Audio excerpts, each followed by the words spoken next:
Masih ingat dengan Idris Bozkurt, mantan pacar Lucinta Luna, dijuluki Papa Your Son? Begini potret terbarunya. Kehidupan asmara Lucinta Luna masih kerap mencuri perhatian, apalagi ternyata ia menyampaikan jika sudah bertunangan dengan kekasih bulenya, Alan. Prosesi pertunangan itu disebutkan digelar di Bali beberapa hari yang lalu. Namun, warganet ada yang menduga jika Lucinta Luna hanya pacaran rekayasa dengan sosok pria bule tersebut.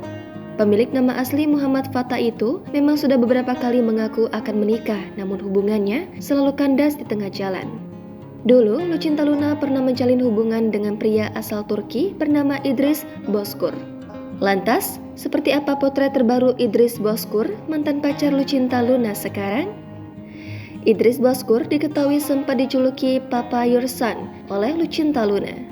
Pria asal Turki ini pernah beberapa bulan berpacaran dengan Lucinta Luna dan saat itu kerap mengumbar kemesraan di sosial media. Dari beberapa sumber, Idris Bozkurt memiliki pekerjaan mentereng, yaitu seorang pebisnis dan juga konten kreator. Selain menjadi konten kreator, Idris Bozkurt juga hobi traveling.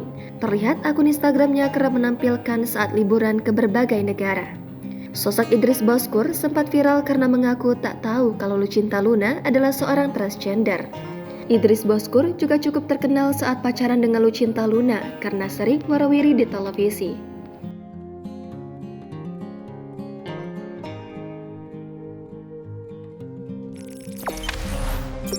Jangan lupa subscribe, share, komen, dan like ya!